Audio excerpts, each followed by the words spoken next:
எல்லாருக்கும் நமஸ்காரம். இன்னைக்கு 73வது ஸ்தோத்திரம். ஸ்தவ்ய ஸ்தவப்பிரிய ஸ்தோத்திரம் ஸ்துதி ஸ்தோதாரண பிரிய பூர்ண புரைதா புண்ணிய புண்ணியகீர்த்தி ரணாமய. இன்னைக்கு இது ஸ்தவ்ய ஸ்தவப்பிரிய ஸ்தோத்திரம் ஸ்துதி ஸ்தோதாரண பிரிய பூர்ண புரைதா புண்ணிய புண்ணியகீர்த்தி ரணாமய தான் இன்னைக்கு இது.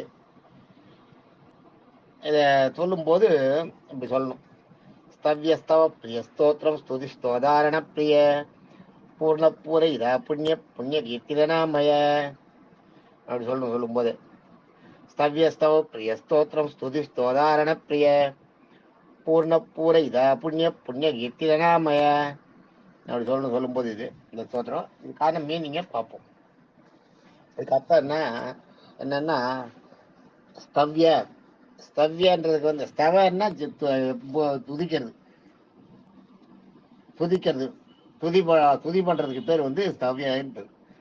துதிக்கிறது, வேண்டுதல், இறைஞ்சுதல், நீங்க மன்றாடி நிறுத்தல் எப்படி வேணாலும் எடுத்துக்கலாம். துதி பண்றதுக்கு பேர் வந்து ஸ்தவன் பேர். ஸ்தவ்யன்னா துதிக்கப்படுபவன். எல்லாராலையும், தேவர்களாலும் சுவர்களாலையும் மனிதர்களாலையும் எல்லாராலையும் துதிக்கப்படுபவன் அர்த்தம். ஸ்தவப்பிரிய ஸ்தவப்பிரியன்றது வந்து அடியார்களின் துதியை அன்போடு ஏற்பவன். ஸ்தவன்றது மறுபடியும் இந்த இடத்துல துதிதான், துதித்தல் தான். பிரியமா பண்றாங்களே, அந்த அவங்க துதிக்கிறாங்களே, எல்லாராலையும் துதிக்கப்படும். அந்த முதல்ல வந்து துதிக்கப்படும், அடுத்தது வந்து துதியை ஏத்துக்கிறவன். நீங்க வந்து நான் வந்து உங்களை திட்டுறதோ இல்ல வாழ்த்துறதோ பண்ணலாம், ஆனா அதை நீங்க ஏத்துக்கணும்ல. அதுதான் இங்க முதல்ல வந்து துதிக்கப்படுபவன், அடுத்தது அதை ஏற்பவன். ஸ்தவப்பிரிய ஸ்தோத்திரம். ஸ்தோத்திரம்ன்றது அந்த வழிபாட்டுக்கான ஸ்தோத்திரமாகவும் தானே இருக்கிறது. தானே அந்த வழிபாட்டுக்கு ஸ்தோத்திரமாகவும் இருப்பார். அதுதான் ஸ்தவன்றது என்னன்னா துதிக்கப்படுபவன். அந்த துதியை அடியார்களால் துதிக்கப்படுபவன். அந்த அடியார்கள் துதிப்பதை விரும்பி ஏற்பவன். தானே ஸ்தோத்திரமாகவும் விளங்குபவன். அந்த அந்த துதிக்கிறதுக்கு ஸ்தோத்திரம் சொல்றோம் இல்லையா, அந்த ஸ்லோகம் அந்த ஸ்தோத்திரம் அதுவும் அவரே தான் ஸ்தோத்திரமாக விளங்குபவன். அடுத்தது வந்து ஸ்தவ்யஸ்தவ பிரிய ஸ்தோத்திரம் ஸ்துதி. ஸ்துதன்னா அதுவும் துதிக்கிறது தான். ஸ்துதன்றதுக்கு பேரும் ஸ்தவ்யனாலும் ஸ்தவனாலும் துதிக்கிறது தான், ஸ்துதனாலும் துதிக்கிறது தான். ஸ்துதன்னா ஜீவாத்மாக்களுக்குள் இயங்கும் துதிக்கும் ஆத்மாவாகவும் விளம்புவார். என்ன ஒரு அருமையானது பாருங்க. உங்களுக்கு வந்து நீங்க அடியார்கள் வந்து துதிக்கிறாருன்னு சொல்லிட்டாரு, ஆனா அடியார்களுக்கு உள்ளுக்குள்ள இருந்த அந்த ஆத்மா துதிக்கிறது, அந்த ஆத்மாவா விளங்குறது இவர் தானா. அதான் அடியாருக்குள்ள இருந்து அந்த உங்களை வந்து துதிக்க செய்யறது இவர் தான். அதான் அதான் ஸ்தோதா. ஸ்தோதான்றது ஸ்தோதா அப்படி வச்சுக்கணும், பிரிச்சுக்கணும். ஸ்தோன்னா ஸ்தோத்திரம், தான்னா தலைவர். அந்த ஸ்தோத்திரங்களுக்கெல்லாம் தலைவராக இருப்போம் அவர் தான். என்ன ஸ்துதி ஸ்தோதா ரணப்பிரிய, எவ்வளவு சூப்பர் பாருங்க. ஸ்துதி ஸ்தோதா வரைக்கும் அந்த துதிக்கிறதுன்றத வச்சே எத்தனை பாருங்க. என்ன துதிக்கிறது, முதல்ல வந்து துதிக்கப்படுபவன் அவன். எல்லாராலும் துதிக்கப்படுபவனும் அவன் தான். எல்லாராலும் துதிக்கப்படுறத அன்போடு ஏத்துக்கிறதும் அவன் தான். ரெண்டாவது. மூணாவது, அதாவது முதல்ல ஸ்தவ்ய துதிக்கப்படுபவன் அவன் தான். ஸ்தவப்பிரிய துதிகளை ஏத்துக்கிறவனும் அவன் தான். ஸ்தோத்திரம் அந்த ஸ்துதியா விளங்குறதும் இவன் தான். அந்த துதிக்கிறதுக்கு ஒரு நீங்க ஒரு ஸ்தோத்திரம் சொல்றீங்க இல்லையா, அந்த ஸ்லோகமா விளங்குறதும் அவன் தான். ஸ்துத. இந்த ஸ்துதன்றது என்னன்னா, இந்த ஸ்தோத்திரத்தை உங்க மனசுக்குள்ள இருந்து உங்க ஆத்மாவை வந்து இயக்கி இந்த ஸ்தோத்திரம் சொல்ல வைக்கிறது பார்த்தீங்களா, அதுதான் ஸ்துத. அந்த உள்ளுக்குள்ள ஆத்மாவா இருந்து உங்களுக்குள்ள அந்த ஸ்தோத்திரத்தை சொல்லுன்னு சொல்ல வைக்கிறாரு, அதுவும் அவர் தான் ஸ்துத. அதுக்கடுத்து ஸ்தோதா. இந்த ஸ்தோத்திரங்களுக்கெல்லாம் தலைவன், ஸ்தோத்திரங்களுக்கு தலைவனாக இருக்கிறதும் அவர் தான். ஆக இந்த ஸ்தோத்திரத்திலே எத்தனை உருவமா மகாவிஷ்ணு சொல்லிட்டாங்க பாருங்க. ஸ்தோதா ரணப்பிரிய.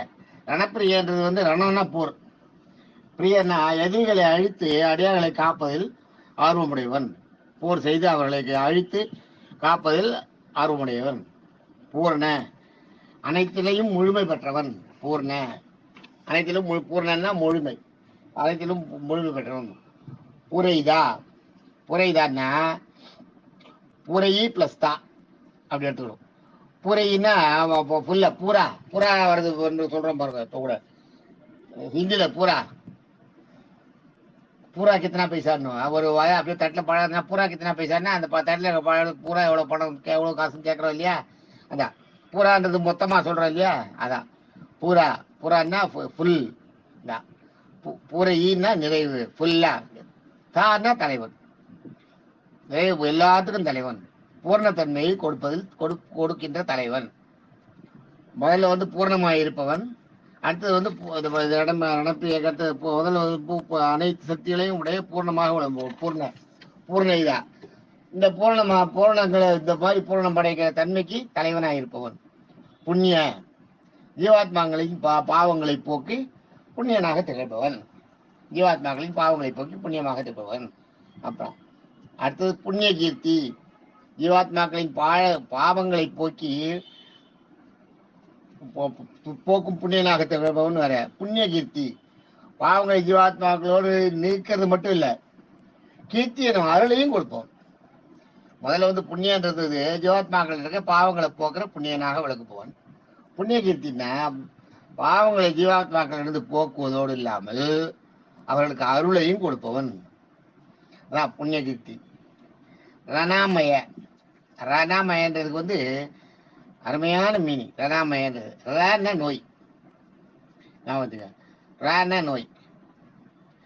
அதே மாதிரி நாமயன்னா ஐடென்டிஃபை பண்றது. நாமயன்னா ஐடென்டிஃபை பண்றது.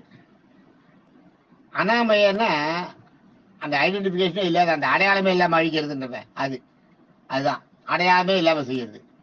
ர பிளஸ் அனாமய.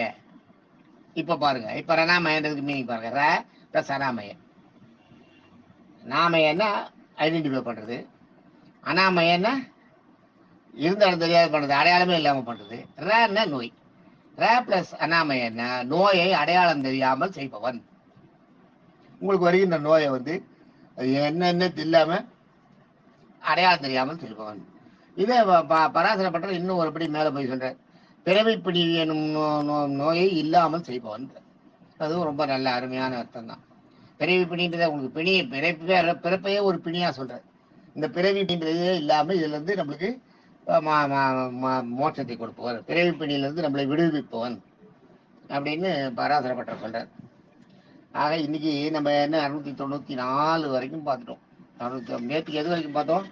நேற்றுக்கு பார்த்தது 683 வரைக்கும் பார்த்துருந்தோம். இப்ப இன்னைக்கு வந்து என்னென்னா 73வது ஸ்தோத்திரத்துல ஸ்தவ்ய, 684 வந்து ஸ்தவ்ய, 685 ஸ்தவப்பிரிய, 686 ஸ்தோத்திரம், 687 ஸ்துத, 688 ஸ்தோதா, 689 ரணப்பிரிய, 690 புண்ணிய, 691 பூரைதா, 692 புண்ணிய, 693 புண்ணிய கீர்த்தி, 694 ரணாமய. அப்ப 684 இருந்து 694 வரைக்கும் 11 ஸ்தோத்திராவதிலே அதிக 1 2 3 4 5 6 7 8 9 10 11 திருநாமங்களை இன்னைக்கு பார்த்துருக்கோம். இந்த 73வது ஸ்தோத்திரத்துல சகஸ்ரநாமத்துல 11 திருநாமங்களை பார்த்துருக்கோம். இது வரைக்கும் 694 திருநாமங்களை பார்த்தாச்சு. இன்னும் நம்ம பார்க்க வேண்டியது 306 தான். Okay, thank you. அதுக்கப்புறம் அது பலஸ்ருதி இருக்கு. இந்த சகஸ்ரநாமங்கள்ல 1000 திருநாமங்கள்ல 694 வரைக்கும் பார்த்துட்டோம். தேங்க்யூ.